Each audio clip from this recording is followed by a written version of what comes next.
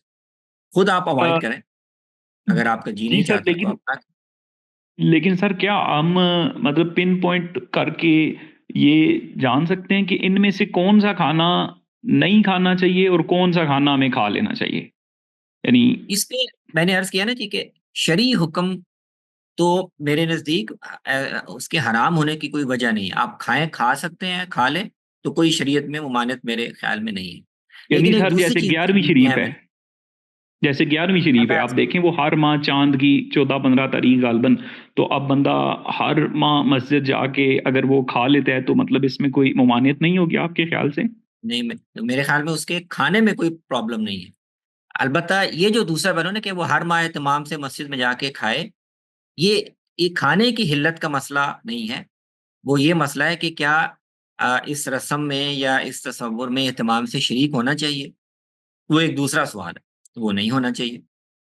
اچھا، اگر آپ کے گھر میں کسی نے بھیج دی ہے تو بہت سی چیزیں اس میں انفرادی ذوق اور یہ چیزیں بھی بڑی اہم ہوتی ہیں، آپ کی طبیعت، آپ کی دینی اہمیت یا اس تصور یا کسی رسم کے بارے میں آپ کا طبی تنفر ایسا ہے کہ آپ نہیں پسند کرتے کہ میں کھاؤں، تو اس کی بھی بڑی اہمیت ہے، یعنی آپ کے ذاتی جذبے کی اگر اس کی بنیاد دینی ہے، اس کی بہت اہمیت ہے، آپ نہ کھائیں، اس کا بھی اللہ کے ہاں اجر ہوگا، لیکن یہ بالکل اور چیز ہے، اس سے کھانے پر ایک حکم لگانا کہ وہ کھانا حرام ہو گیا ہے اور وہ پھینک دینا چاہیے یا کسی کو بھی نہیں کھانا چاہیے، یا یہ میرے خیال میں کافی سخت یا انتہا پسندانہ بات ہوگی، یہ نہیں کرنا جی چاہیے۔ سر، یعنی آپ کی بات جو میں سمجھ پایا ہوں، آپ یہ فرما رہے ہیں کہ ہم زیادہ سے زیادہ کھانا کھانے کو ناپسندیدہ کہہ سکتے ہیں، آرام نہیں کہیں گے کسی کھانے کو ان میں سے۔ جی جی، ایسے ہی ایسے ہی۔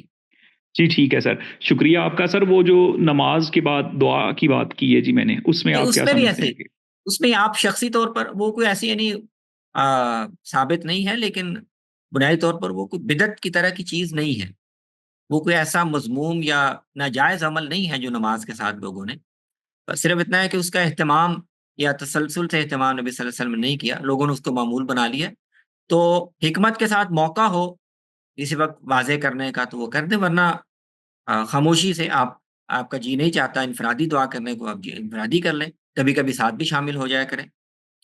تو ان چیزوں میں یعنی اجتہادی اختلاف جن کی گنجائش ہو تو ان کے ساتھ برتاؤ میں بھی ہمیں یعنی لچک سے اور رواداری سے کام لینا چاہیے۔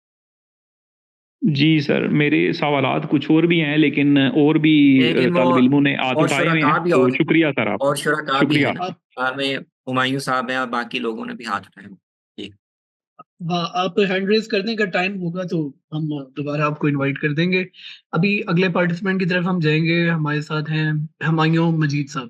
السلام علیکم سر۔ وعلیکم السلام ورحمۃ اللہ وبرکاتہ۔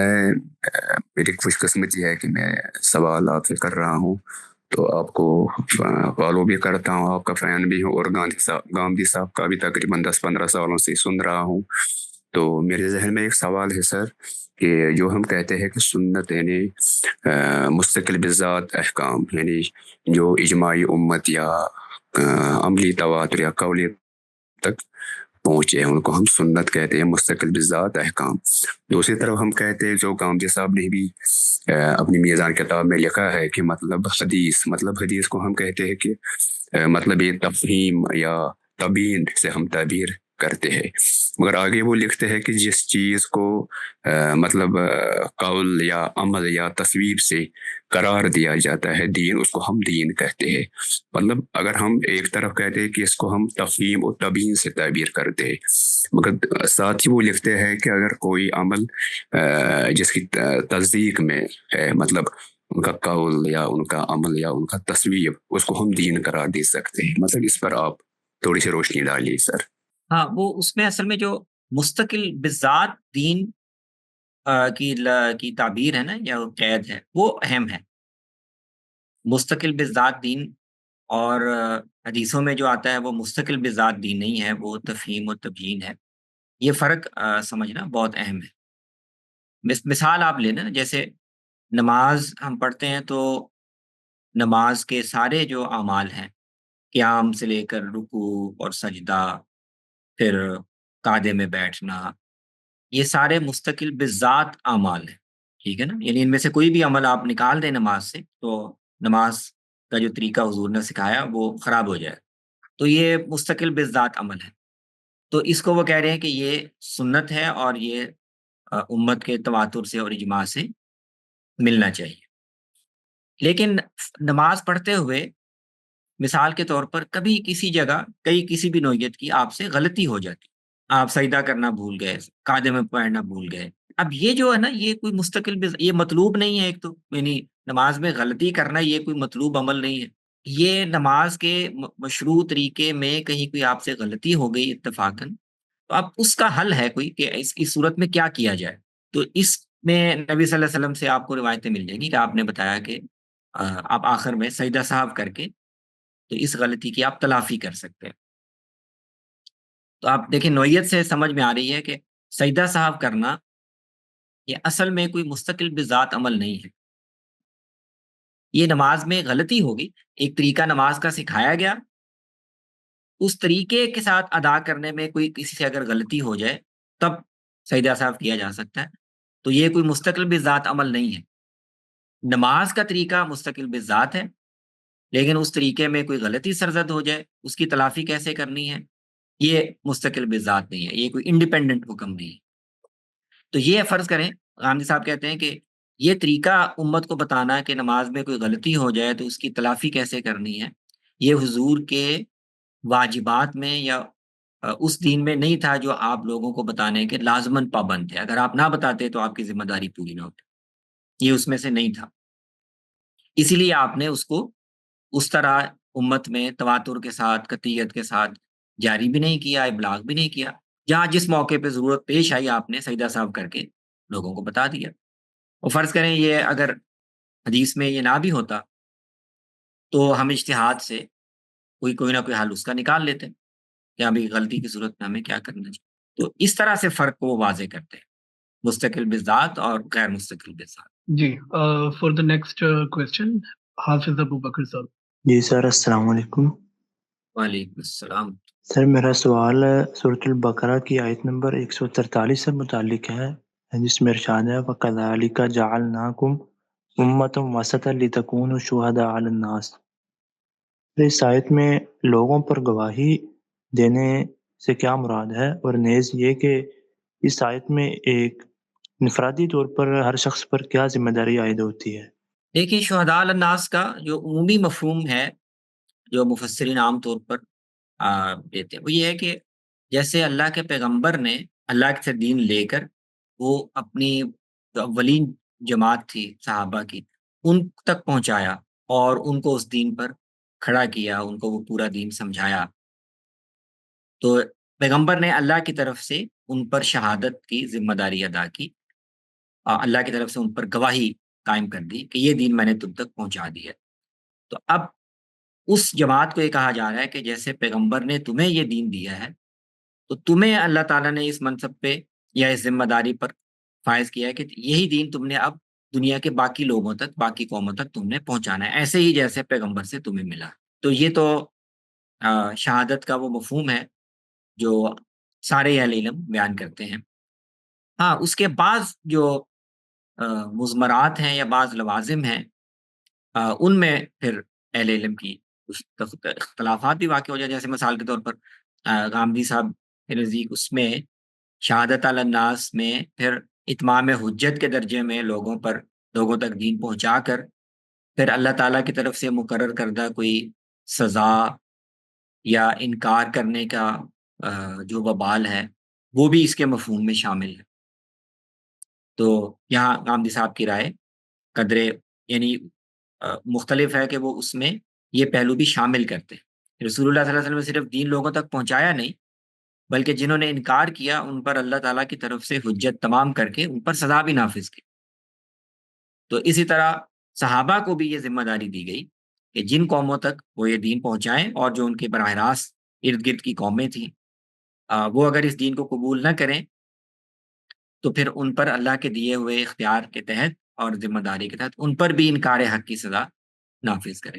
تو یہ دونوں تعبیرات اس کی موجود ہیں اور دونوں ہی اہل علم بیان کرتے ہیں. سر آپ کیا سمجھتے ہیں کہ اس وقت بحثیت امت ہم یہ ذمہ داری پوری کر رہے ہیں، اور اگر نہیں کر رہے تو کس طرح یہ ذمہ داری پوری کی جا سکتی ہے آج کے دور میں؟ یہ ظاہر ہے نہیں کر رہے، کیونکہ اس ذمہ داری پورے کرنے کا پہلا تقاضا تو یہ ہے کہ یہ جو دین ہمیں دیا گیا ہم خود اپنے اندر خود اس کا نمونہ بنے.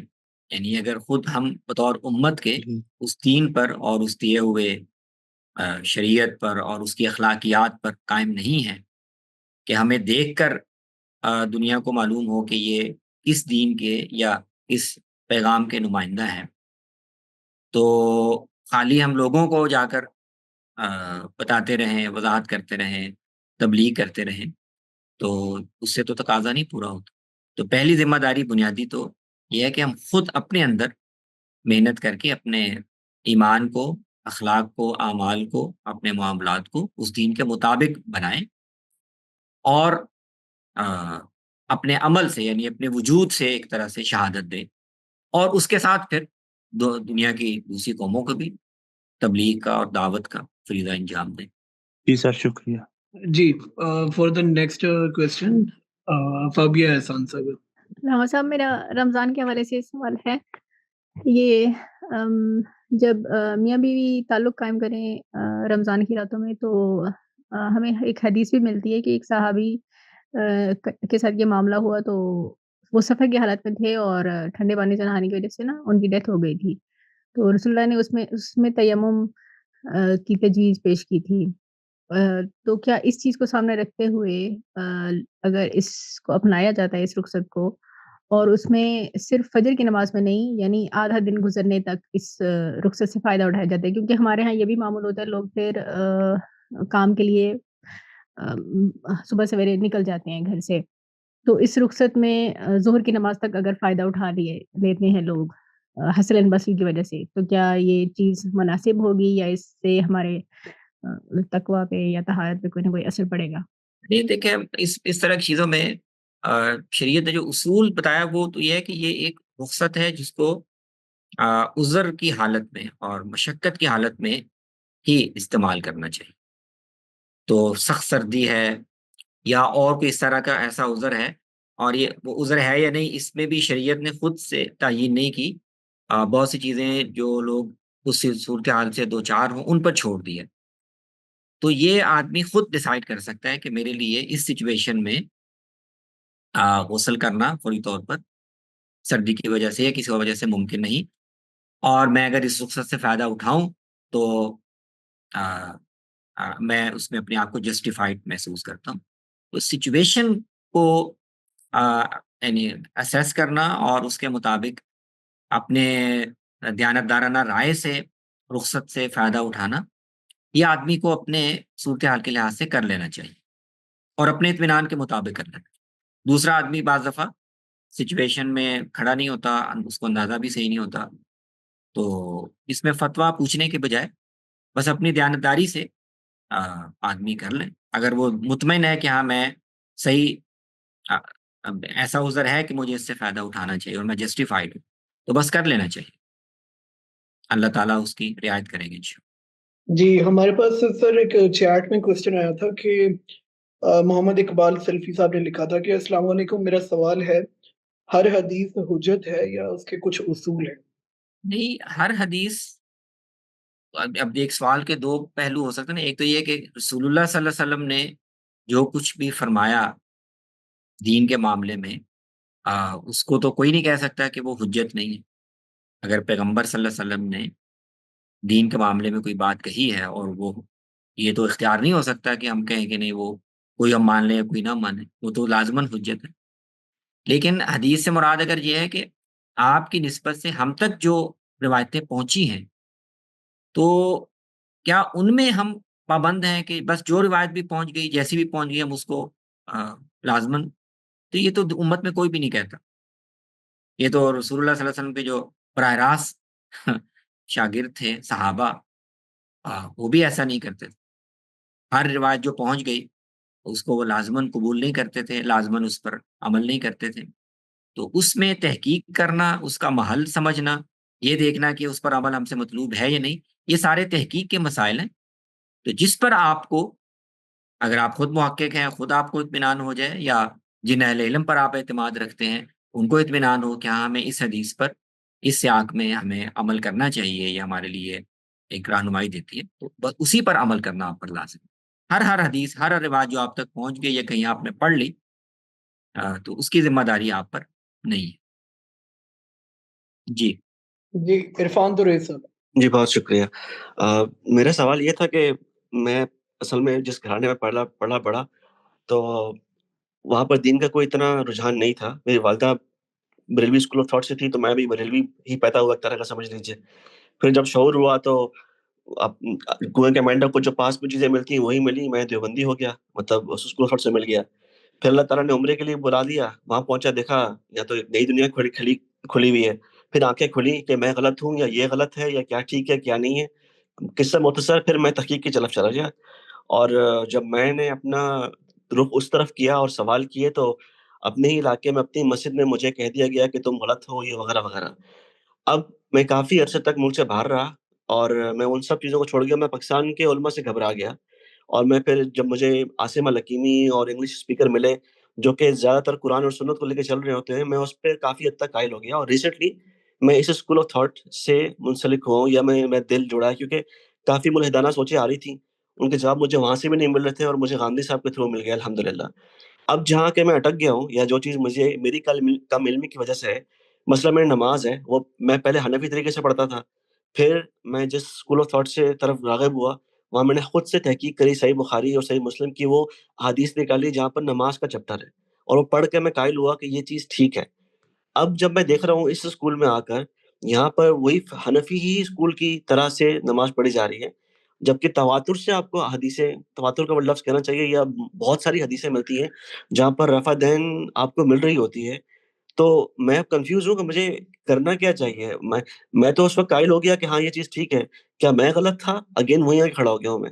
تو مجھے ذرا یہ سمجھا دیجیے کہ آپ کا ماشاءاللہ تعلق جو ہے وہ دیوبندی اسکول آف تھاٹ سے رہا ہے آپ کے گھر آنے کا، اور اب آپ جب یہاں پر آئے چیزیں، آپ کو یہ چیز کیسے نظر آتی ہے، اور اس میں آپ میری کیا رہنمائی کر سکتے ہیں؟ جزاک اللہ۔ نہیں، اس میں دیکھیں نا، کسی مسئلے سے متعلق رہنمائی کرنا کہ وہ اس کی کیا نوعیت، یہ اتنا اہم نہیں ہے جتنا یہ اہم ہے کہ آپ کو اپنے اطمینان کے مطابق دین پر عمل کرنا چاہیے، اور یہ ضروری نہیں کہ آپ کسی ایک اسکول آف تھاٹ سے یا کسی ایک عالم سے یہ توقع کریں کہ اس کی ساری باتیں، ہر ایک بات یقیناً آپ کو مطمئن کرے، اور یا آپ یہ توقع کریں کہ نہیں مجھے لازماً ہر معاملے میں اسی کی رہنمائی یا اسی کی رائے کے مطابق مجھے عمل کرنا چاہیے۔ یہ تو ذمہ داری دین نے نہیں ڈالی، اور تو آپ کو اگر بہت سی چیزوں میں غامدی صاحب کی یا اس اسکول کی تشریحات سے یا ان کی توضیح سے اطمینان ہوتا ہے، اور آپ کو اس سے دین پر عمل کا جذبہ قائم رہتا ہے، تو آپ ان میں وہ کر لیں۔ لیکن نماز پڑھنے کا طریقہ اگر آپ کو شوافے کا یا اہل حدیث حضرات کا وہ زیادہ بہتر لگتا ہے، زیادہ حدیث کے، تو آپ اس پہ عمل کریں۔ یا تو کوئی اس طرح سے کوئی اسکول میں یا اس حلقے میں کوئی آپ کو یہ بھی نہیں کہے گا، پوچھے گا بھی نہیں کہ آپ رفع دین کیوں کر رہے ہیں یا کیوں نہیں کر رہے۔ آپ اطمینان سے، رفع دین کی بالکل حدیثیں موجود ہیں، بہت سے صحابہ کا عمل ہے، تواتر ہے یا نہیں وہ ایک الگ بات ہے، لیکن آپ اس کے مطابق بالکل پڑھیں نماز، وہ آپ اس میں جزاک اللہ، تردد نہیں ہونی چاہیے۔ جزاک اللہ، بہت شکریہ، اور فراز بھائی بہت شکریہ آپ کا، بہت خوشی آپ سے بات کر کے، بہت خواہش تھی، اللہ تعالیٰ نے پوری کری۔ اللہ تعالیٰ آپ کو خوش رکھے، اور السلام علیکم۔ نائس، جی جی جزاک اللہ۔ جی فور نیکسٹ کوشچن محمد دانش صاحب۔ جی سر، بہت شکریہ سر۔ میرا دوسرا سوال بھی سنت کے حوالے سے یہ وہ یہ کہ سنت میں ہم جانتے ہیں کہ بعض چیزیں لازم کی حیثیت رکھتی ہیں اور بعض نوافل کی بھی حیثیت رکھتی ہیں، تو یہ ہم کیسے اس کو کنفرم کریں گے؟ سنت کے بارے میں جب یہ ہے کہ سنت کی خود ہی تعیین امت کے عمل سے ہوتی ہے، تو اب امت کے عمل میں کسی سنت کا لازم ہونا، نافل ہونا، اس کی وضاحت بسا اوقات مجھے ایسا لگتا ہے کہ موجود نہیں ہوتی ہے۔ تو یہ کیسے اس کو کنفرم کیا جائے گا؟ یہ وہ آپ کا پہلے والا سوال ہے، وہ نہیں اصل نہیں، میں یہ دوسرا نہیں، نوعیت میں وہ ویسا ہی ہے. تو اس میں اچھا میرا جواب وہی ہوگا کہ اصل میں اصول میں یہ مان لینے کے بعد کہ نبی صلی اللہ علیہ وسلم نے دینی اعمال کا ایک بڑا حصہ امت میں اہتمام سے جاری کیا ہے، اور ان کی بہت سی تشریحات، توضیحات وہ اس طرح سے جاری نہیں کی، لیکن رہنمائی فرما دی ہے، اور وہ مختلف طریقوں سے مختلف درجوں میں ہم تک پہنچ گئی ہیں.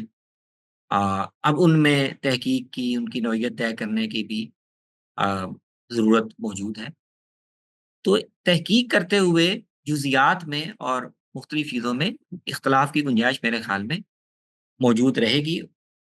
تو آپ کو جس عمل پر جیسے اطمینان ہو تحقیق کے بعد، روایات دیکھنے کے بعد، اس کے مطابق عمل کر لینا چاہیے، اور اختلاف کی گنجائش رکھنی چاہیے. اصول میں مان لینا اس کے اپنے فوائد ہیں، اس سے بڑی الجھنیں حل ہوتی ہیں. اور تحقیق کرتے ہوئے اطلاقی سطح پر متعین کرتے ہوئے اختلاف کی گنجائش رکھنا، اپنی رائے کو بھی اپڈیٹ کرتے رہنا، اس کی بھی اپنی اہمیت ہے، اور وہ عمل بھی جاری رہنا چاہیے. اور چونکہ آمدی صاحب نے بھی اصل میں پہلی دفعہ یہ کام کیا نا، یعنی امت میں عام طور پر فرق تو مانا جاتا رہا ہے کہ ایک امت کے متواتر عمل سے چیزیں آئی ہیں، کچھ اخبار احاد سے آئی ہیں، لیکن عملاً وہ ساری چیزیں چونکہ ایک ہی عمل سے متعلق ہے نا، مطلب نماز سے متعلق ہے، وہ بعد کے دور میں آ کر اچھا بہت سی فقہی جزیات بھی جو فقہاء نے استنباط سے اخذ کی، تو وہ عملاً آپ کو رائج ملتی ہے، لوگوں کے ہاں رائج ہیں، ان کے مطابق نماز پڑھی جا رہی ہے. تو یہ تحقیق کرنے کی یا ان کو الگ الگ کرنے کی ضرورت اس سے پہلے محسوس نہیں کی گئی کہ ہم اس کو الگ کریں کہ رسول اللہ صلی اللہ علیہ وسلم نے جاری کون سی سنت کی تھی، اور توضیحات کون سی بیان کی تھی، پھر اس میں فقہاء نے اجتہادات سے کون سی چیزیں. یہ تو اب ایک خاص ضرورت پیدا ہو گئی، ایک بڑا مسئلہ سامنے پیدا ہو گیا، جس کی وجہ سے غامدی صاحب کو یہ تنقیح کرنا پڑی. اور اس میں میرے خیال میں جیسے انہوں نے خود اپنی تحقیق میں، تنقیح میں، بعض چیزوں میں شواہد سامنے آنے کے بعد چیزیں اپڈیٹ کی ہیں، تو ہو سکتا ہے آگے اور بھی آپ ہیں یا اور دوسرے اہل علم ہیں وہ غور کریں اور بہت سی چیزوں میں ان سے اختلاف کریں. کئی چیزیں جو انہوں نے شامل نہیں کی ان کو شامل کریں، کئی جو انہوں نے کی ہیں ہو سکتا ہے وہ تحقیق سے پتہ چلے کہ نہیں وہ بھی اس طرح سے. تو یہ میرے خیال میں اطلاق کی سطح پر اختلاف رہے گا، اس کو آپ حتماً بالکل ختم نہیں کر سکتے، اور اس کی ضرورت بھی نہیں ہے. جی اگلے سوال کے لیے ابرار سے. السلام علیکم سر.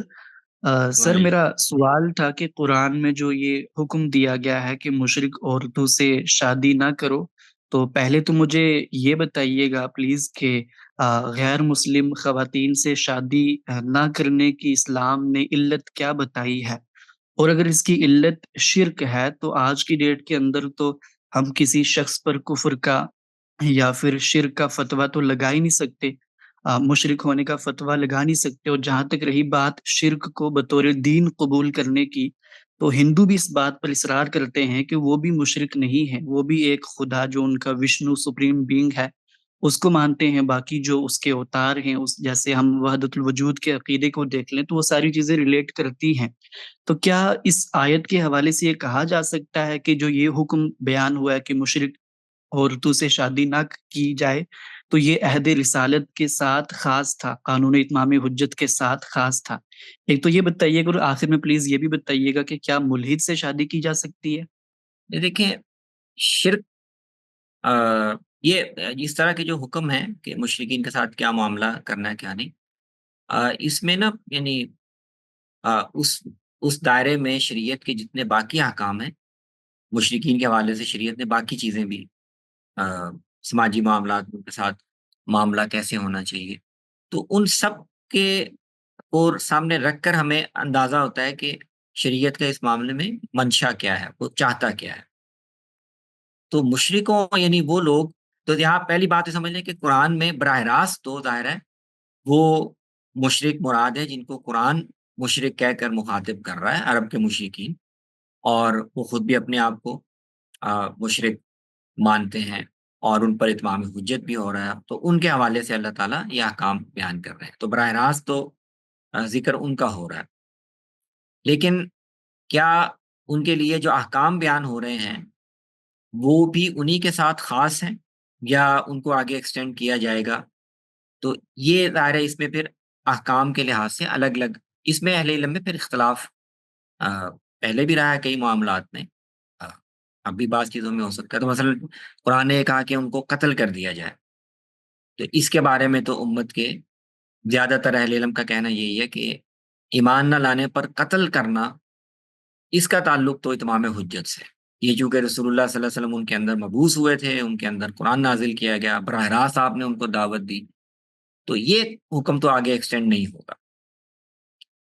اچھا، لیکن مثلا قرآن مجید نے کہا کہ وہ مسجد حرام میں نہ آئیں، تو اب اس میں امت کے اہل علم میں بحث پیدا ہو گئی کہ کیا یہ صرف ان مشرکوں کے لیے ہے یا اس کا تعلق مسجد کے تقدس سے ہے، کہ اتمام حجت تو ان مشرکوں پر ہوا ہے، لیکن بت پرست یا شرک کرنے والے دنیا میں اور بھی گروہ ہو سکتے ہیں، تو کیا اللہ تعالیٰ یہ چاہتے ہیں کہ شرک کرنے والا کوئی بھی آدمی میرے اس مقدس مسجد میں یا اس کے ارد گرد نہ آئے؟